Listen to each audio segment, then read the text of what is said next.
Well, hello, everyone. We're so excited to have you here with the Women of Crypto show. We are going to be covering what happened at the NFT Connect live conference that was in Phoenix, Arizona last week. There were so many fun things going on. A lot of you were able to view it visually by attending that way as well. And those of you that didn't, we want to certainly catch you up to date with all the great information and all the fun information that was happening. And there was so much behind the scenes that was going on and within the audience and the camaraderie of all the bees that definitely swarmed the Phoenix area to participate in NFT Connect Live.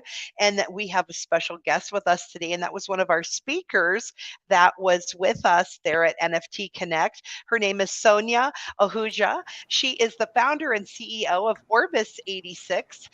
She's leading with a diverse 3D NFT collection. Orbis 86 will provide a platform to individuals and businesses to transform their customers' browsing experiences, which is super fun to be able to do that. She's an ex-Deloitte, ex-Broadcom professional, and Sonia is exploring the use of NFTs beyond PFPs and joining the Web3 revolution. Along the way, she hopes to learn from others and help onboard others as well. Certainly, we were talking about the numbers of people who are onboarded in the world, and there's always so many to bring on. So, welcome, Sonia. Yay! We're so glad to onboard you onto Women of Crypto. Thank you for having me here, Dr. Andrea. I appreciate it. Well, we're certainly happy to have you. And those of you who might be new to NFT Connect Live, the conference, or new to Women of Crypto, I'm Dr. Andrea Adams Miller. I was one of the original bees that come in. I was like number 48 at the time of the people who were getting together and talking about how do we make this a platform and come up with tokens and pools and do all this fabulous one wonderful it is a wonderful thing that we're doing. And I own the Red Carpet Connection, and I'm also doing an NFT project called BeMore.io. So lots of fun things going on in my world too. So Sonia, how did you even come be part of NFT Connect? I don't know who to thank for bringing you around. I think I have to thank every person who hosted our 15-day long Twitter space for that. A special shout out to Austin and all his shilling of the iPhone. But I guess I wouldn't have discovered Social Bees without being a part of that particular Twitter space. That is how I Well, got to know all the bees. And fortunately for me, all the bees who were moderators up there in the room when I came up and when I started talking to others, besides just learning from all of these bees, all the bees were so warm and they welcomed me. Even though I wasn't a bee holder then, I am a bee holder now. Even though I wasn't a oh. bee holder, that was no criteria. They were there to help others, onboard others, really give back to the community. And that is what drew me to the bees. And that's when I had BTB up there talking about NFT Connect live. And that's how I got to know about the conference. And it was an amazing experience. Yeah, we certainly had a lot of fun. For those of you who are new to the show, or just as a reminder for those of you that do know, so Women of Crypto came to be because there were women that were part of the bee community, and that we're talking about Bees.Social, which were also socialbees.io, and the two websites that brought together bees and are introducing the world to bees and what we do. And those women had started the show, Julia Ferris and some others, and then when they had other conflicts and stuff coming up, I stepped up to take over the helm because I have some what do you want to call it, wisdom and experience in doing radio for the last 25 years. And so I came to be here, and she's talking about a part of our game that came from the NFTs. We had launched over 10,000 bees. I think it would be like 9 Mondays ago now, and sold out those bees. They're a cartoon image of bees. They're all have their unique likeness and image. And when those bees sold, they sold in I think it was less than 20 hours. I don't know, but definitely less than 24.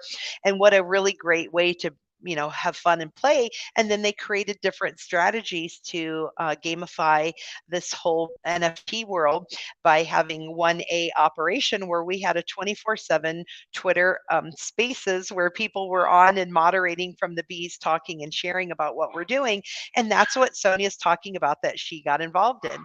By the way, I'm at a home where they have some puppies. So there's some cute Pomeranian puppies. So once in a while, you might hear a yip, and that is those puppies learning what's going on in the world. They want to learn about NFTs too. Well, maybe I can make some NFT Pomeranians. So tell us about Orbis 86. And I got to see one of your images specifically signed by someone special. So why don't you tell us about that? Again, a huge shout out to NFT Connect Live and the organizers there for getting us in touch with Snoop Dogg. And we are absolutely thrilled and excited to have him on board. He loved our art. And honestly, it would have been difficult getting in front of Snoop unless we had support from the community that we have. I believe a huge part about NFTs is the community that we built and how this community comes together to support each other. That was evident at NFT Connect Live. Everybody who was there, they were there to help each other. And I got some great learning and feedback for our own collection as well. Orbis 86, the NFT collection is a collection of 8686 diverse Orbisons. Why 86? Our Martech company is called 86, and that is the reason why we brought that name in here. Orbis in Latin means world, a circle, so we wanted to indicate that circle of life. And the journey of Orbisons, it is inspired by stories of transformation, stories of people across diverse races, colors, genders, sexualities, and even people with developmental challenges coming together and narrating their stories of how they have overcome challenges in their life and they came how they overcame over how did they overcome those challenges to become better versions of themselves. So that is the story, that's the narration that we want to bring to the forefront through Orbis 86. At the moment, these are all really beautiful 3D characters. All the credit goes to my fantastic team of 9 designers working on the art, just working on the art day and night. So all credit goes out to them. Once these NFTs have been launched, we will be working on a series of short films documenting those stories. So we are already exploring ways to bring in stories of our NFT holders because each one of us has a story to tell. And we would Nice. love to highlight those stories. That's what we're working on with the NFT collection. And as you already introduced our metaverse, a short pitch for our metaverse is that we want to be the Wix of 3D spaces. So I'll leave it Nice. at that. Oh, it sounds quite exciting. Oh, I do want you to know that afterwards, I was one of, I think, as far as I know, I was the last one to leave the event along with you. We were walking out the door, and there were some bags that had like just some collateral, whatever in them that ended up with my stuff. There were two of them, and they had like three or four of your your shirts, and a couple of your ball caps. So I figured it would be okay. So I took the liberty the next morning when I was at the Madison boxing gym to gift some of those to the director and to the boxers that are going to be contending at one. He's going to be on ESPN and his match that is Brandon Hughes, and then I think some of the other ones might have went to see the other guys who will participate in Mexico City. The heavyweight boxer will be contending for that. So I passed some of those off, and then a couple other ones I have, and I'll be passing them out to the crew for the Keep Smiling movement. I figured we'll just share your love and advertisement for you. How about that? That is absolutely amazing. I did meet the boxes there, even I had given them some caps. So uh, absolutely all in for it. And I would love to also support the Keep Smiling movement. I think that's what the community is for, right? That hey, we come together as a community, but how we give back to the community, that's absolutely important. I don't know if you're going to talk about Keep Smiling at all, but I want to say what you're doing, Dr. Andrea, and I know why you are at Reno. Hats off to you. You know, you are Oh, actually yeah. live. So I'm calling in live from, or calling in. I'm StreamYarding in live from Reno on a Friday night. We had a fundraiser. My friend Jennifer Baker took over helping raise funds for Saved in America. It's a operations team of men who are um, well, men and women both, who are veterans, who are, Navy SEALs, who are detectives and police officers in their own volunteer time on their vacations. They come into a community and they do underground black ops, looking for intel, keeping their eyes on the ground, looking for missing children who are most likely to be exploited or be pulled into a sex trafficking ring. And so she was raising funds. She had some of the top, most high level political candidates and people who are already in office at this event to raise funds for them. And then a subset of the bees is BeMore.io, which is a group of four of us bee holders who manipulated our bees to mutate them, to create them as a fund to raise additional money for Saved in America. And then on Saturday, we got to, they allowed me to come in as a journalist, to come in and observe their debriefing of exactly who they were going to get, how it was going to be. Most of the information is confidential. However, they did let me do some filming, and once it's approved, they're going to put together a short that I can actually do this expose to whoever's interested in knowing on how they go in and find this information, so the police officers can go in and pull these kids out of this really tumultuous situation and get them the help that they need to be rescued. So, yeah, it's a big deal. Yeah, It, it is a thank big you. deal. And Yeah, for every life that is rescued, it means a lot. It might feel like, hey, it's one life out of this big population of 7.7 billion people, but to that one person, it makes a huge difference. So, hats off to what you guys are doing. thank you so much. And I was so excited because the bees are actually like, so even though it's the Be More group doing it, if we didn't have the bees and our whole support of our community, this never would have happened. So that we were able to mutate our bees to create them to help someone else with their special project has just been really exciting. So, by the way, if anybody's looking for those, they're on OpenSea. If you go to, I believe it's bemore.io, SIA. So Be More. So BEEMORE.io. You can actually just go to the website and click on it to take you there, BeMore.io. And the monies are going to help rescue those kids. Boys and girls, by the way, it's there's no gender specific to people who are unfortunately put in those positions. And then you guys are doing really great things with Orbis as well. Oh, thank you. You're showing our little mutated bees. If you scroll down, you can see what we did with the mutations of them. I'm really excited about them. So we brought in a newbie. Her name is Crystal O'Flattery, and she took our bees and created these magical little backgrounds. My bee is the red one, of course, and it's just a really fun way. So we did so many hundred of each of these bees. So there's just the four of them, and then as different things happen and as we have access to different information, the people who invest in those will be getting other special things. So, like, I know somebody who's getting ready to launch a book.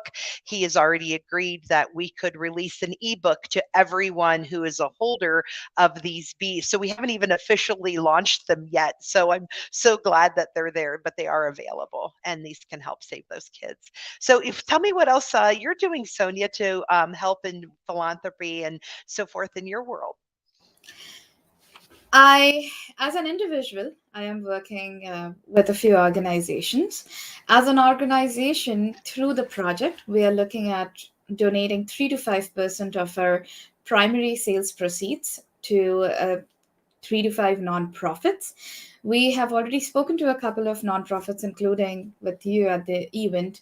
One of the nonprofits is based here in the Bay Area. It's an art nonprofit, but what they Nice. focus on is bringing to the gallery art that is created by developmentally challenged artists.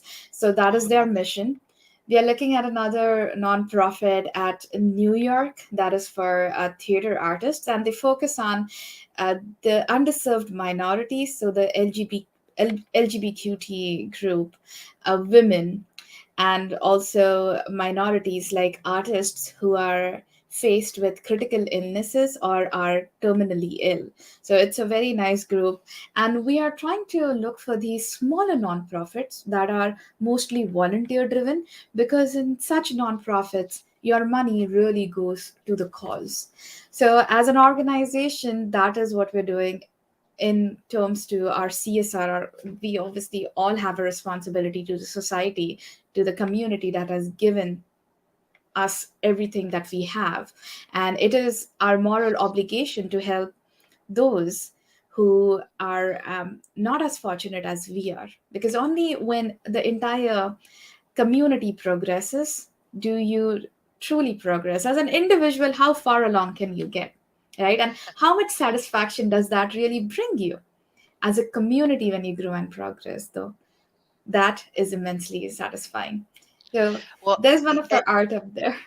yeah, I love what you're talking about because that really goes in line with the Keep Smiling movement too. As far as Be More is going to be doing some different things with the Keep Smiling to create some funds with NFTs to help give love back to the bees, to help give love back to people who are smiling. It just a circle around. So back to NFT Connect, there was some philanthropy going on there as well.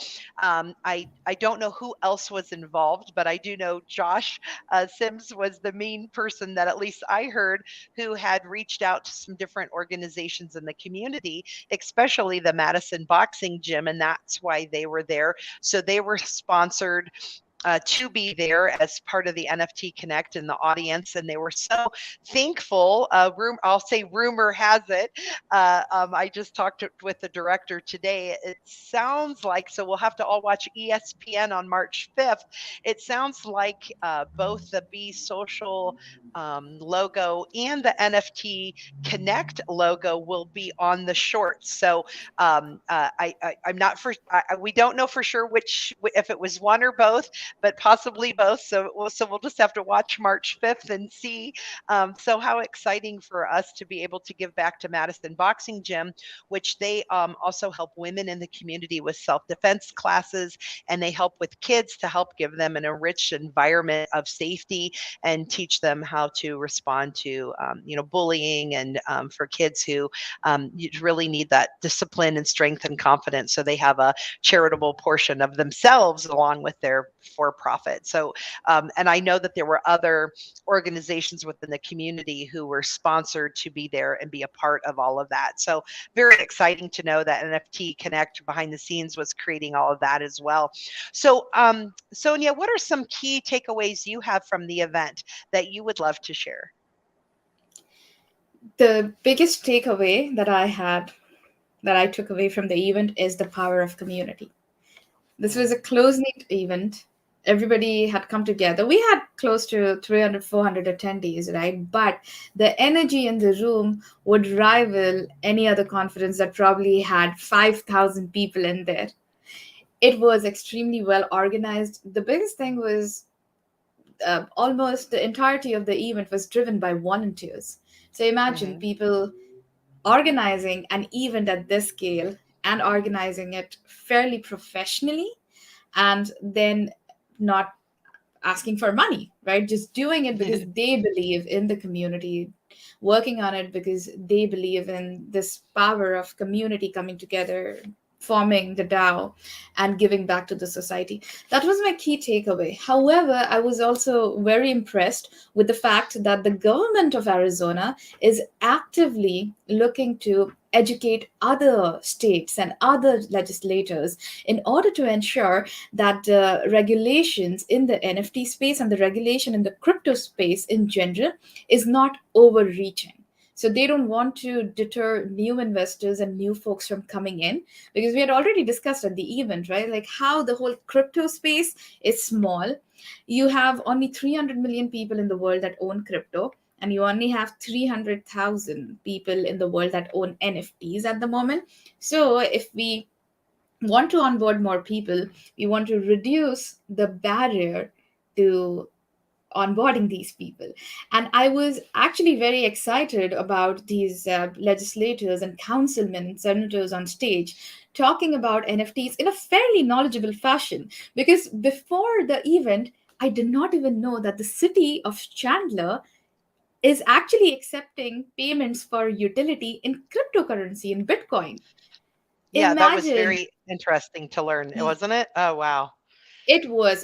And today I saw a tweet, right, where this person, we all know about what's happening in Ukraine and Russia. And so there was this guy Mm. from Russia who tweeted that he was in Kazakhstan and none of his credit cards were working. He had most likely lost all of his cash savings.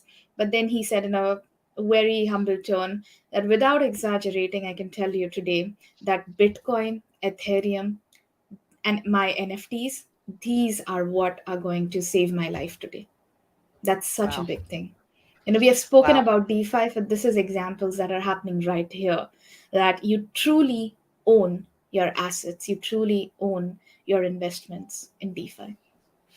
Oh, I suppose because you mentioned the, that there's the civil unrest, going in the world and here and with the Ukraine and I guess it's more than civil, it's political, it's every level of whatever you can think of, terrifying. And a couple months ago, I met a gentleman, Um, Brigadier General Holt at or at an event I was at Lee Steinberg Super Bowl party, and he has proteges in the Ukraine and other people he's worked with. And I watched him I believe it was CNN or the Today Show, maybe both, that he was talking about how he feels about how this is all happening and the impact of all the people that would be refugees should this continue like this, and how much support financially and everything they're going to need, and how they're going to need a different kind of economy because they are going to be stolen from. So if we have an opportunity to help people in other countries like that, where they can keep their electronic assets, like what you're mentioning, and so even if someone stole their phone and their stuff, if they can get away and then find another way to look up their things by getting to other access to find their seed phrases or whatever, to have access to any kind of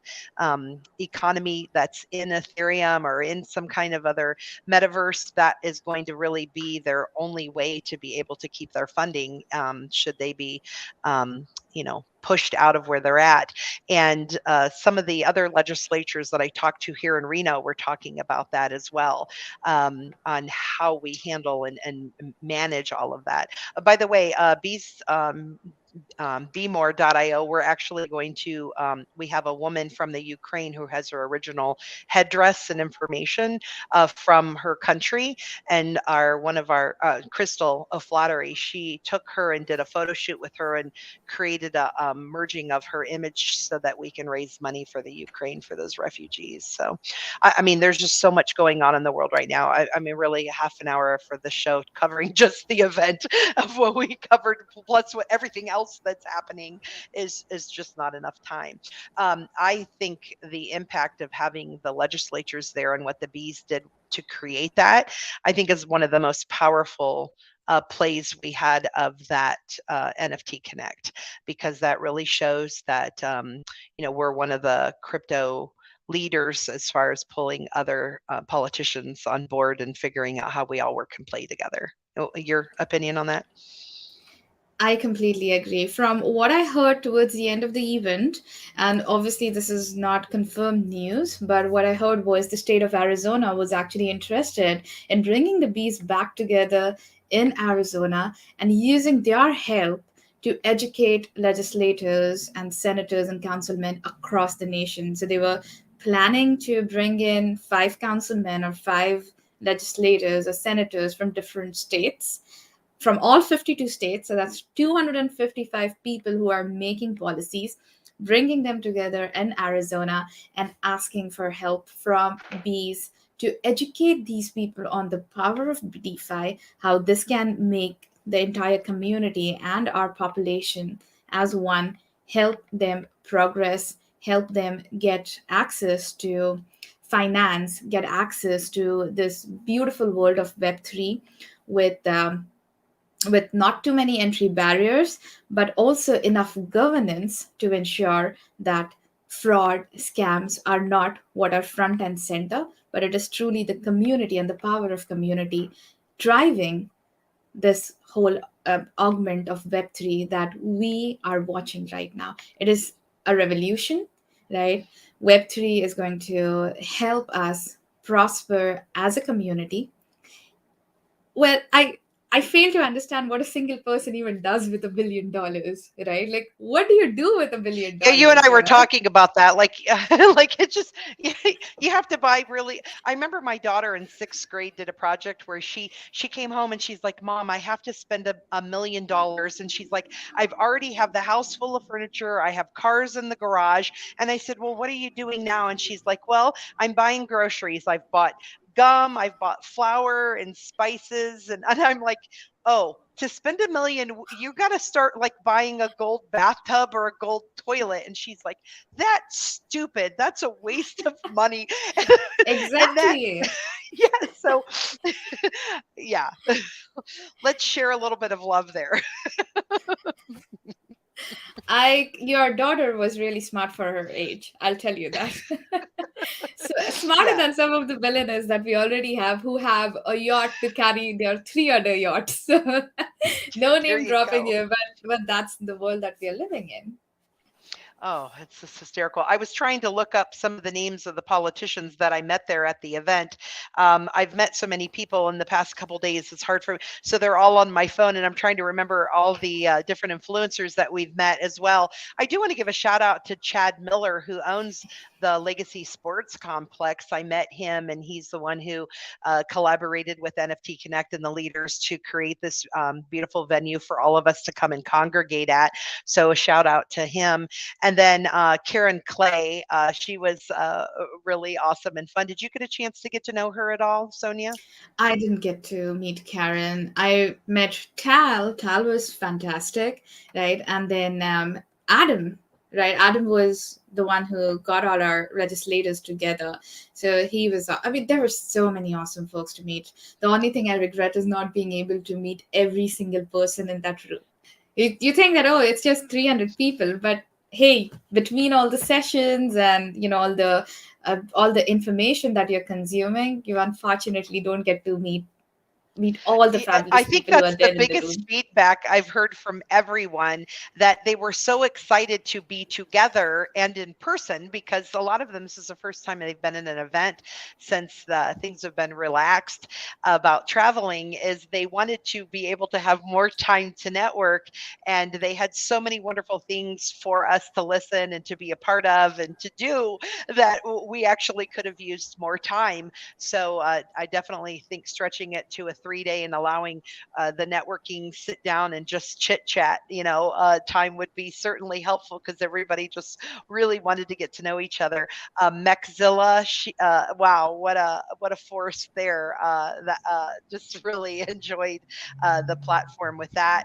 And then Tal Navarro. So we had a pregnant woman on stage. That was certainly fun to think that we have another generation coming who's already hearing about what we're doing with the bees and metaverse, and and talking about what's possible. What are some things that you heard people talking about with innovation with a new metaverse and what's possible with Web3?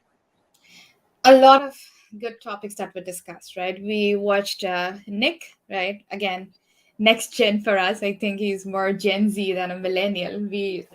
I'm a millennial, and he was talking about how they're. We also had Project Starwire, right? All of these projects were about bringing onboarding artists onto NFTs, and then how.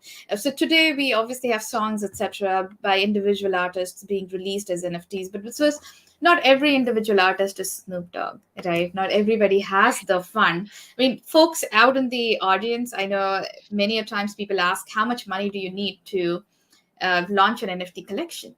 And you will hear some people say that, oh, you just need to hire an artist and get it done.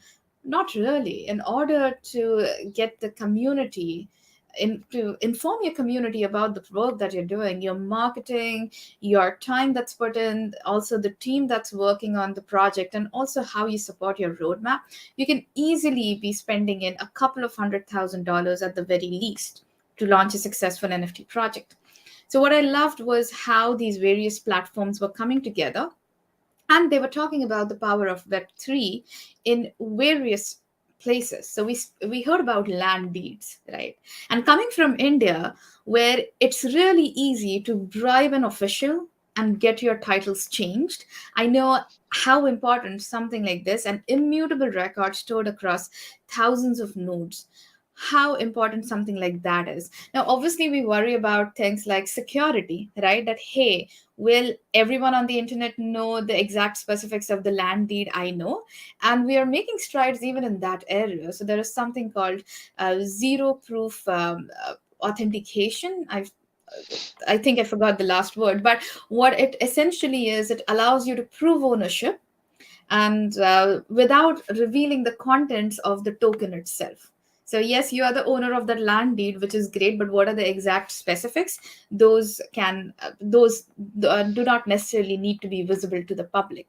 So all of these different innovations in terms of digital asset ownership, like we had the luxury watch brand on stage, and I forgot the name of the brand, Oh, well, but it's my friend. So this was a good giggle for me because I'm friends with Craig Shaw and his wife Shelley, and so we've been friends for I don't know 7 to 10 years or whatever. So imagine my giggle. So I'm like, "What the heck are you doing here, Craig?" And I'm like, and he's like, "Oh, he's like, why didn't you tell me about these bees?" And I'm like, "I told you about the bees 2 years ago when I joined." And he's like, "No, you didn't." I'm like, "I swear I did." Because it was so funny though because I was so new to crypto and I was so awkward in my languaging, and we weren't bees then. We were just calling ourselves Opus then, and I didn't have the confidence or the surety like I do now, and so I was like all awkward and like, do you hear about this thing I'm doing? And like so no wonder nobody paid attention. and so you're I was anything but terrible. confident now. Yeah, I was terrible at onboarding, obviously, because Craig was like, I didn't even know you had anything to do with this, which is really funny because Craig and I were both at an event couple of weeks ago. We were at a friend of mine, Dr. Greg Reed's prosperity camp, and Craig was there, and we talked, and I even spoke up and announced that the bees had just sold all of these bees the week. I think it was the Monday prior, and talked about the bee community at that event, and it still didn't attach. And so who ever I forget who it was. I think it was Natasha, the event coordinator, who knew Craig and circled it around, and which is funny because I knew Natasha from working TK Kloon's celebrity softball game this summer. So I went and did keep smiling pictures. Hey, Christopher. And Sabrina, thanks for all the shout outs. And Terry, I went there to Dallas and took the pictures there. We've done that a couple years in a row because we add to the Keep Smiling movement, going to the celebrity softball game and having so many celebrities. So there's just this all the circle round. In fact, that's where I met Deanna Wheeler, who opened for Snoop Dogg. And then I took Austin with me, so that I could get to know Austin. And Austin was my sidekick. I said it was so funny at the time. I remember like, Austin, I know you're amazing and you're wonderful in your own right, but in order to get you in, I need a sidekick, and I can get you in as my media sidekick. So just be my media sidekick. And so he came and he held my bag and helped me, along. He was an absolute doll and drove me around town. And Deanna was one of the very last people that we met, and it was like 1:30 in the morning, and we sat there and talked with her, and she and he got to be good friends, and he was able to explain more about what we're doing, and she became a bee. So it's been really fun to have all these things come full circle. And I suppose it's okay for me to announce this. I'll just announce it and then ask for forgiveness, though, if I'm not supposed to yet. Nothing's in stone yet. There is a young boy who did real well with a young man who did well on NFT's Got Talent. Dora and oh gosh, I'm forgetting the other names. Please forgive me, other bees, for forgetting your names right now, who were in charge of NFT's Got Talent. And one of the Colin songs, V. Thank you. And Justin was one of the young men whose song was noticed by someone who thought that that song could be a really great hit. And it was recorded the weekend before last, but it's missing a really beautiful, sultry woman's voice. And I do know that. Deanna is in the works as being pursued as one of those people. So, we'll have to let the politics and business of all of that play out. But certainly, I think it would be acceptable for me to say that she is definitely a force to be reckoned with. She did an amazing job opening. Everybody loved her, and we love her being a bee. And then, should this come full circle that she ends up sharing in the song, that project will go on to be to raise funds for alcohol addiction and suicide prevention, and that's a project that's part of Colin Wiebe and or Colin Weeb and Garnet Campbell of what they're doing with Starwire. Sorry, Starwire. we have so I many things know, I going know. on. We have so many things along We with got to that. know So so yeah, many people. yeah. Yes. Did you get to see the working 9 to 5 announcements? I did get to see some of the working 9 to 5 announcements, not all of them. I was backstage at that time. But Colin Weeb, the entire team, Carmine, the group was absolutely amazing, fantastic. And just the energy that they exuded. And also, the fund that they announced, right? A $10 million fund for creators. That's absolutely amazing.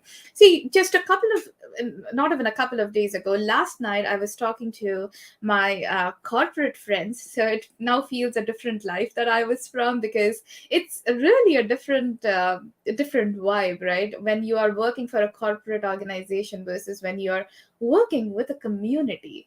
But when I was talking to them, and these are people with working for multi-billion dollar unicorns. So they are also all fundraising, but through the VCs. And we were sitting down and chatting about it. And there was this guy again in his late 30s, and he spoke about how he felt like what the younger generation was doing, the Gen Z and also the Gen Alpha now, in terms of making careers as Instagrammers and YouTubers that probably would not outlast a desk job.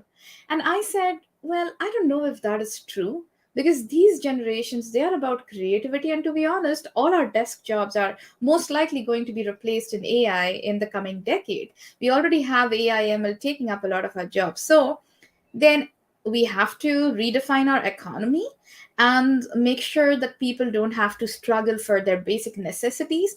But once we are able to solve for that, what people will end up doing is improving the quality of life, improving the standards of living. And by that, I don't mean necessarily upgrading from a middle class suite to a luxurious penthouse, but about taking care of the bigger global challenges like global warming, deforestation, all the climate changes that we have been seeing, going to places that are lesser privileged like Somalia, helping out the population there.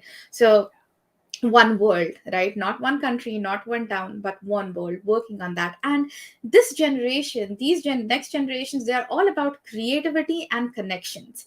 Now, I do know that many people will think that, hey, when you're on Instagram and when you're on TikTok, I mean, was TikTok even a profession? Half of the people still don't even take that seriously. But then I say, hey, I know TikTokers who have already made, I don't know, like 10 times what I have made at my age of 35 while they're still 21. I think they do understand business. They are not dumb just because they make these funny videos.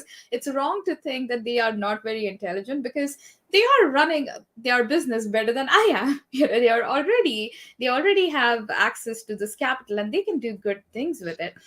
So I feel that the effort that is being put into the creator economy, that is great.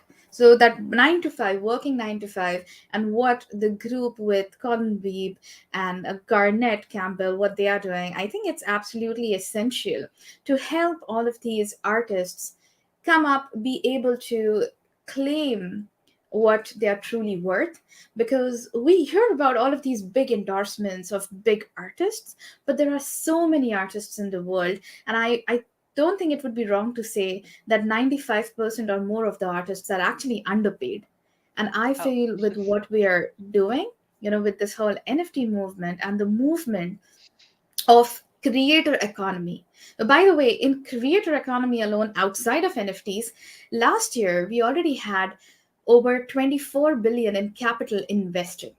So this is like, real capital coming from the traditional VCs. So what I'm getting at is, even the VCs, even the big shots, the whales in the traditional investing space know that the next generation, it's going to be a generation of creators. They are going to be the generation that are again going to value art and human connections over sitting behind a desk and trying to make a living. So I am really looking forward to that future, where we have more meaningful connections being formed, and where people come together, care about art, care about creativity, care about each other than caring about their bills.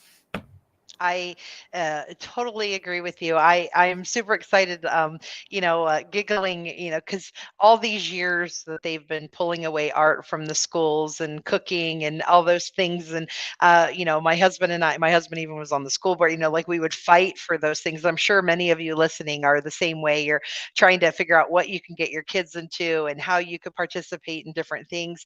I even went so far and then was the art director for our local community for kids ages 4 to 19. So that way we would have a summer program for art for kids that could allow them to come up with their, like I would come up with a something and then they could do whatever they wanted to do with that. It was just like, here's a blank piece of paper, make it this. It was always a believability of like, I'm instead of giving you a paper with a rabbit on it, I tell you to make a rabbit, and whatever that looks like is what it should look like. And so I'm excited to think about students and adults and people of any age, and even now people in retirement who are able to come out of their corporate world and now express themselves in a creative way that they never got to do for their past parts of their life, and to be able to do them in such a way that they're comfortable and can monetize them to keep them comfortable and help other people. To me, money, I'm totally, absolutely okay with people being multi millionaires, and I'm perfectly okay, even more so, with them sharing that love with helping other people to get on their feet so that they can create their own businesses, create their own creativity, help them figure out ways to be resilient on their own. Obviously, you can see I get like super excited about that. It is just so amazing what talent and what other innovations can come from people being able to do. I just met someone, by the way, they're older than I am, who have come up with a technology that I quite don't understand. We have 3D. It sounds like it's going to be 5D. So I don't really even know what that means, but it's with health information and technology that's multi-flipped. So we saw your Orbis 3D. Now Orbis 86 3D images. Now I'm thinking, well, I guess we get to see them inside out and spliced and upside down as well. Yes, and with the wearables that are making progress by, I don't know, like they are really making huge strides in the wearable market, where I had presented this example, right? And it seems to be out of a sci-fi movie, but I actually know of startups that are working in this space. They are making these wearable suits, a shirt, a t-shirt of sorts, and it has 30 different sensations that you can feel. So they have these various electrical stimulants, so you can feel pressure, you can feel, if you are in a game and you're getting shot, you can feel that sting. So it has all Yeah. of these different simulants built, these different stimulations that you can feel. And one of the examples I had presented was, and this is what I think is, extending it beyond 3D, because now it's not just visual, but also Right. all your senses are being roped in. So I had spoken about this example of how, if you are wearing a suit like this, and then in the metaverse, you have the consciousness and the avatar of someone that you loved and has passed away. existing there, because in the metaverse your conscious that has been uploaded. And by the way, guys, this doesn't have to be through fancy machines or devices plugged into your brain. Today AI is advanced enough to even look at your live pictures and look at all the talks that we have delivered, all the work, everything that we have written, to understand what we are, who we are as a person, and then also mimic us as a person. So so without all of those fancy devices, if you have someone's consciousness up there in the cloud, and imagine you're wearing the suit, someone near to you who has passed away. Now imagine you wear your Oculus, you get into the you get into the metaverse, and then you have this person come and give you a hug, right? And Right. I can see Tim asking if I've watched Upload yet. No, Tim, I did not No, absolutely get I a haven't. chance. I will have to do that. I'm like, okay, I'm getting text messages about it now too. They're like, "Do you have you?" And I'm like, I have not. I'm so busy. It's hard for me to watch TV, and in fact, it's hard for me to be an. I have people who've been asking me to come and look at their lands and their metaverses, and I'm too busy to do it. Um, so I'm gonna have to You're busy lay making down to real do world impact. it. That is Well, important. one of the things that a group of us are interested in creating is an immersive environment, and I of course want to add into that immersive environment the neuroplasticity and what we can do for human consciousness and higher consciousness and different learning and different aspects of it. In fact, I was just talking to the boxing team about that, about how there's other different things that can do. Hey, D Ray, other cool things that can be developed. I'm working with a marine foundation and doing some cool things with them because they're out to save the oceans, which affect the whole world. And then because we're bees, I've been reaching out to more bees and people who are beekeepers so that I want to incorporate bees into our world. Oh, by the way, speaking of bees, look what I'm wearing. I have these little bees, a little bee and a little Oh my god. honeycomb. These were Oh, little gifts from Sonia for she just periodically if she saw you and you made her smile, you might have gotten a little bee, and I'm so excited to have my own bee. Um, Super excited about that. oh, It's Andrea, just that's so been sweet of you. it was funny. Oh, what's her name? She's adorable. We had so many. Sonia, you can help me with this. The a beautiful young woman who's an influencer who was, is it Aviv?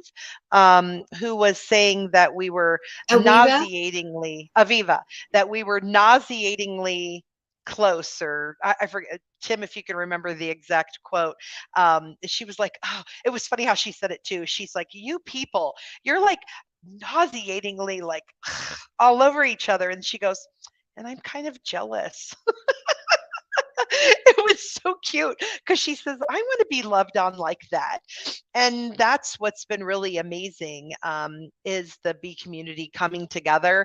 And, in any community, so I'm just going to say something random. And for those of you in the know, will get what I'm talking about. And the other ones will be like, "What are you talking about?" But it's just like with any community and any family, there's ebbs and flows and highs and lows. We'll all get through everything, but we get through it by banding together and supporting each other and knowing that everybody has everybody's best interests at heart. And only that way, when we're cohesive and have good communication, will we all stay together. So, love, love, love. Come on, everybody, drip a little honey on each other. Drip, drip, drip the honey. And when I was a kid, there was a phrase on a album that I had, and it was "Eat your peas with honey, it keeps them on the knife." Well, I was a very deep thinker as a kid, Sonia. So my personal opinion, bees are nauseatingly in love with each other, and I hate it. That's what she said. And then she said, "But really, I want that too." um, is to me that phrase, "Eat your peas with honey, it keeps them on the knife," is that often we go through. So this is me as a like fifth or sixth grader contemplating this phrase. It wasn't that I should eat my peas with honey as a funny thing, although I think that's what it was supposed to mean. I took it way deeper, that a knife is something that people often hold, and the knife can be with your tongue, the way you talk about people, or your actions, or the things you do to backstab, or anything like that. That's what a knife represents. And we all have that dark evil side. But if we can remember to coat it with honey. That way we can still get along. We can still build bridges. We can still function and do economy together. We can do e-commerce. We can build. We can be in groups, and you do it with just putting a little love on that side. Even if you have a hurt or a pain, put some honey on it, and keep going at it, and allow those things to work through. So that's my opinion. I completely agree with you, Andrea. It just doesn't hurt to have a little honey on your tongue, right? You can actually get a lot more done by being kind than by being rude. So I agree. There are times even with my team members when I feel like, oh, I'm losing it, and then I am not a very patient person by virtue, but then I go back and tell them that, hey, I apologize if I was rude, but hey, we are in this together, and I want you guys to know that anything I say, I do, there's we are one body, we are one team. So it's the same that's expected from me too, that even I put my best foot forward, because but I completely agree with you. You show them a little kindness. You don't know what people are going through, right? Yeah. We are working Yeah. with people, we have expectations, and we just don't know what they are going through. So Yeah. it's not bad to have that thought at the back of your mind and Yeah. And what's be a happening little to more one compassionate. happens to all. When it happens to the community, it's happening to all of us. And I want to break out in a musical right now and go, we're all in this together. Oh, okay. We have been way over time. Thank you, Tim, for being patient with us. There's just so much to love to share. So much, so much. Certainly, there'll be more information in the future. We'll be telling you different components of what's going on. Now that we're back from the NFT Connect, there was other announcements. There were some other unstaking things that have occurred. There's just so much to share and so much more information. We're giving everybody a little downtime from coming home from NFT Connect to get their honeycombs in order so we can figure out where the honey flies next and where the honey's going to drip, and how we can The build honeypots. everything back up and get our honey pots filled and move on together as a really strong, solid foundation of a community who loves on each other. So he's going to show us the Opus ID for you to scan and mine Opus coin or a gas off on your phone. And with that, Sonia, thank you so much. Thank you, Dr. Andrea Adam Millers, for having me here, and thank you to everyone in the audience listening. And uh, well, I think we cannot end without doing a bee haw. Bee-haw, bee-haw. Buzz buzz. Thank you so much. Yep. What's the Thank you. buzz? Tell me what's happening. All right, guys. Thanks so much. Love you all. Bye.